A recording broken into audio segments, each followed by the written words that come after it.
This show is brought to you by our friends at bayphoto.com. Head over after the show to print something amazing. Be sure to check out their specials at bayphoto.com/specials. Hi, I'm Luke Ayers. I'm a self-taught photographer, working professionally now for over a decade. And in this video, I want to talk about my approach or my philosophy to photography, being someone who never went to school to learn photography. These days, especially if you're on YouTube, you're probably going around and you're just like, okay, good. What can I learn? Oh, search photography. How do you do it? Oh, and you will get hundreds and hundreds and hundreds and hundreds and hundreds of teachers, of people sharing their knowledge, telling you how to do it and stuff like that. And I mean, while it's good, the knowledge is available, it's out there for you, it's confusing as hell. It's confusing as hell. And when I was still learning, I was doing the same thing. I was looking at videos, I was watching pros, I was doing these sorts of things. So right now, I just want to sort of tell you from my own experience and my own learning curve, what I've found is useful to know, and what I found is just a myth, doesn't really work, a bit of BS maybe, stuff like this. Because I want you to be able to fully understand what you're doing in photography, so you can get awesome results like I wanted. I just wanted awesome results, man. You know, I didn't know how to do it, all right? But I got my first little camera, started taking snaps, found out that I liked it. I'm like, oh my God, what else is there to know? And then I found out I knew nothing. Okay. All right, good. So let's just go over some basic concepts right now. Say you know nothing, all right? Where can you start and blah, blah, blah. And if you're a bit of a professional already, I apologize. But maybe going over some of these things will refresh you on, you know, just the useful basics and the basics that work. Because sometimes you can get a totally false idea about something and it equals to always not getting quite what you wanted, okay? All right, first of all, let's just clarify what photography is. Photography, the word means light writing. The word photo means light. The word graphy means writing. You're writing using light. What's the purpose of photography? Why are you trying to create these beautiful images? Well, basically, a photo is like a piece of art. It's like, it has a message to it. It has a message to it. When you look at a photo and it really stops you in your tracks and you're just like, whoa, that's interesting. Whoa, I'm feeling something right now. You know, these sorts of things. There is an actual message, like not a message in words, because that would be like reading a book, but a message, an idea comes across to you. And that is so beautiful a thing because basically, because it's like an art form, there's no limit. The sky's the limit to what feelings you can create, what emotions you can create. It's why people get into music, because certain sounds put together in certain ways give people a certain feeling. And when you can deliver a feeling to someone like that, it's so satisfying. You can uplift people, you can depress people, you can make them realize things, you can make them, give them an adventure. That's why people go to the movies, to experience things, all right? Photography is just one of these art forms which you can deliver these messages to people and give them an experience. All right? Good. So photography, as one of these art forms which you can communicate messages with, is using light to create these messages. Okay? Light. Light. The stuff that's on me right now. Light. Okay? And when you first start, it's just kind of like, I don't know how to do it.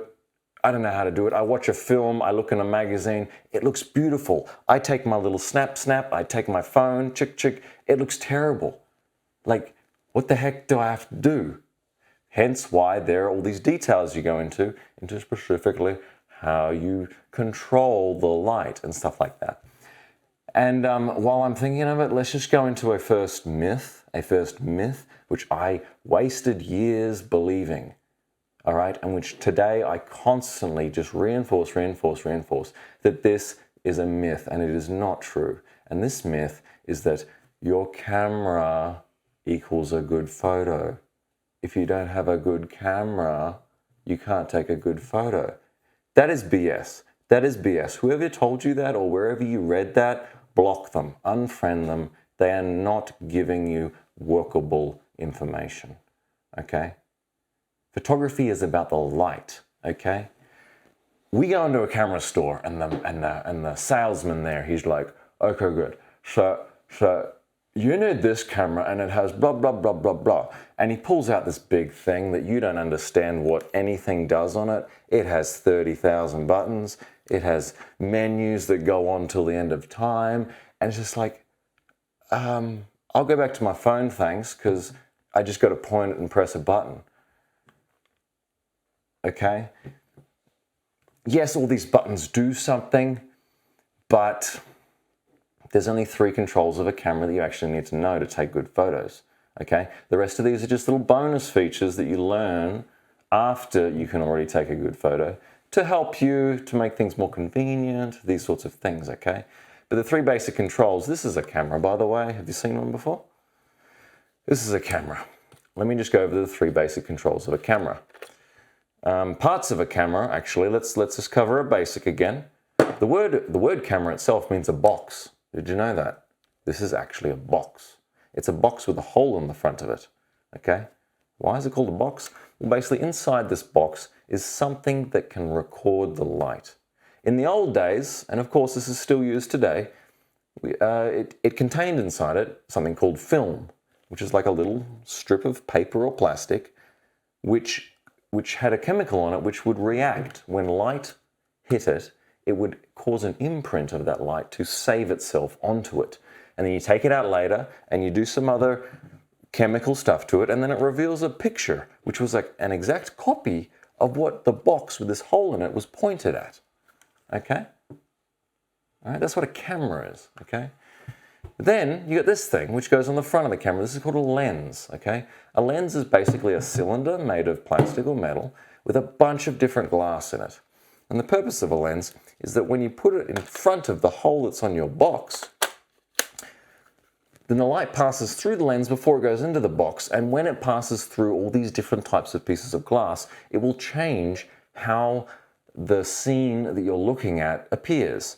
And by that I mean some kinds of lenses will show you a very wide view of the scene. Other types of lenses will show a very zoomed in view of the scene. All right? Different lenses will give you different views, okay? It's basically changing how the light looks before it goes into your box, okay? Now the 3 controls of a camera, the 3 most basic controls of a camera, aside from the button that you push to actually take a photo, okay? The 3 controls are this. The first control is about what's inside here. Now, I mentioned before film. These days in digital cameras, digital meaning computerized cameras, you have something in there called a sensor. A sensor is like a little computer chip thingy that just when light hits it, it saves it. It saves the light. Okay, like film saves an imprint, this saves an imprint of it, but then it turns it into a little digital file that you can put on your YouTube, on your Instagram and stuff like that later on. Okay. Now the first control of a camera is adjusting how sensitive that sensor is to the light. This control is called ISO. Okay, the word ISO is not a word at all, it's an abbreviation. ISO stands for an organization that invented it as a measurement system. ISO stands for International Standards Organization. Okay, but basically the ISO control adjusts how sensitive this sensor is to the light, okay? If you're in a dark environment, you can make it more sensitive so that even though there's only a little bit of light, your camera still records a full, nicely bright image. Or if you're outside and in sunshine and it's too bright, you can turn down the sensitivity to make it darker, your picture, okay? That's the ISO setting, okay? And there's only 2 more controls to know. Second control is this thing. It's that thing that just went, it's that thing that goes click, click, click, click, click, click, that we've all heard. That's called a shutter, all right? A shutter is called a shutter because it opens and it shuts again. It opens and it shuts, okay? Now what that is basically it's a little door that covers this, all right? Because if the door was always open, light would always be coming in and you wouldn't be able to have any control over what moment in time you wanted to capture. So the shutter allows you to specify, I want to capture this moment, or I want to capture this moment, or I want to capture a longer moment or a shorter moment, okay? How you use shutter, and the control of it is called shutter speed, meaning how long this door, this shutter stays open for, is how long it stays open for, shutter speed. If you want to capture a very definite pinprick of a moment, as in like a fast-moving object, a horse running in a field, and you wanted to just really freeze that horse in time, you would select a really fast shutter speed, meaning that door is only staying open for like a fraction, a millisecond of time, okay? Oppositely, if you wanted to capture something that had what's called motion blur in it, as in, you know, like if you've seen those photographs of cars going down the highway at night and their headlights just become these streaks that look like circus lights, just, or you get a little sparkler and you just wave it around for a second, and then in the photograph it's drawn a picture. Using a slow shutter speed will keep the shutter open the entire time that you're creating this motion, and it saves all the motion into a single image.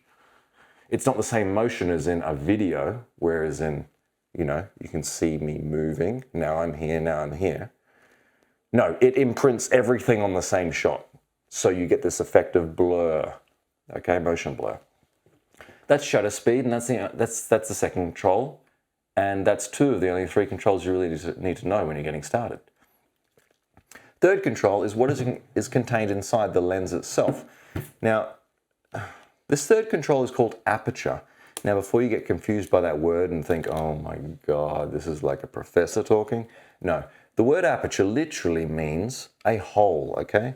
The aperture is this hole you can see inside this lens. Can you see that? Opening and closing. The aperture setting is merely changing how open or closed that hole is, okay? Now, the more open your aperture is when it's on your camera, the more light can enter your camera at the same time, all right? Now, one thing to know is that these three controls, while they're slightly different, they essentially do the same thing. Your ISO adjusts how bright or dark your photo will be. The shutter speed, the longer the shutter is open, the brighter your photo will be, because more light can come in for a longer period of time. Or if you wanted a darker photo, you would make the shutter speed shorter, okay? Aperture does the same thing. The more open your aperture is, the more light can come in, thus your resulting photo will be bright. If you have a very closed, small aperture, very little light can come through, so your photo will be dark, okay? These three things together make up this photography term called the exposure triangle. I never learned that word because I'm self-taught, but if I went to school, I'm sure they would tell me about this exposure triangle. Basically means that all three controls do the same damn thing, make the photo brighter or darker. But the reason they're different controls is because they can do slightly different things, as in the shutter speed can capture a fraction of time or a long period of time. Now, the aperture, in addition to making the photo brighter or darker, of course, has another special effect to it. And this is to do with how light works. Contact your scientist in your community if you want to understand this better, but I'm going to explain this simply. The more open your aperture is, the less of your photo will be in focus. Focus means what point in the distance from your camera is the clearest to see. A point which is not in focus will appear soft or blurry. A point which is in focus will appear, you know, sharp, clear, you know, that sort of a thing. Now the lens itself can control how far away, what point in the distance will be in focus. But the aperture, depending on how big or small it is, will control how much of the entire distance away from the camera is in focus. Meaning, say you're taking a portrait of someone and you want a blurry background. You only want them in focus and you want all the background full of people to just disappear into mush. Then open up your aperture very wide as it goes. And some lenses can open up very wide, some cannot. That's why there's different types of lenses available. Oppositely, if you wanted to take a photo of a landscape and you wanted everything in focus, from the grass at your feet to the mountains in the distance, then you would make your aperture very small, okay? That's like concentrating the light, and for scientific reasons, it makes everything clear and nothing will be blurry, okay? Friends, that's the 3 controls of the camera, okay? Ignore all this, please, just for starters, okay? If you're like me, and when I first started, I was just like, oh, let's learn what photography is. And then someone comes along to you and just says, well, the first and most important thing is you should learn where your focus point is on your autofocus matrix. And I would be lost in time, and I would just be like, photography is not for me. Photography is not for me. This is like Buddha, Einstein stuff, okay? Okay, because you got to learn it in a particular order to really get it. What I've just told you, these 3 controls are the first controls you need to master, okay? Forget all these other things. Once you've mastered 3 controls, you can master more of them, okay? But if you're like getting confused because you're watching 10,000 YouTube videos and they're saying, no, this is important, no, this is important, no, this is important, you're going to get confused, like I was for years, man, okay? And I'm not saying that anyone on YouTube is telling you, you know, incorrect information. I'm just saying, what am I saying? I'm just saying that, I just got confused, okay? I'm just saying, learn one thing at a time, all right? No one's necessarily telling you fibs or lies out there. It's good information, but learn the basics first and then go into more advanced stuff, okay? That's what I'm trying to tell you. Good. That's the 3 things to know about a camera. Now, here's the other thing. Do not get stuck on thinking, like I mentioned before, that the camera is so important to your photos. Because remember, if you ever get confused about this, just remember, what's the definition of photography? It's light writing. It's light writing. All the camera is doing is capturing the light. But you write with light in front of the camera. The real skill in photography is what you do in front of the camera. Then taking the photo is just as simple as pressing the button and making sure your camera has batteries in it. Okay, but photography is what happens in front of the lens, in front of the camera. Learn how to use light. Learn how to place composition together. Okay, these are the important things. I was so brainwashed by thinking this is the reason. If a camera was really going to make you a great photographer, then you could just get into a Ford GT race car and instantly become a good driver. You could just buy yourself a beautiful kitchen and instantly become a great cook. No, it doesn't work like this. It's the skill that's going to make you a good photographer. This is just a piece of material. It's a material object.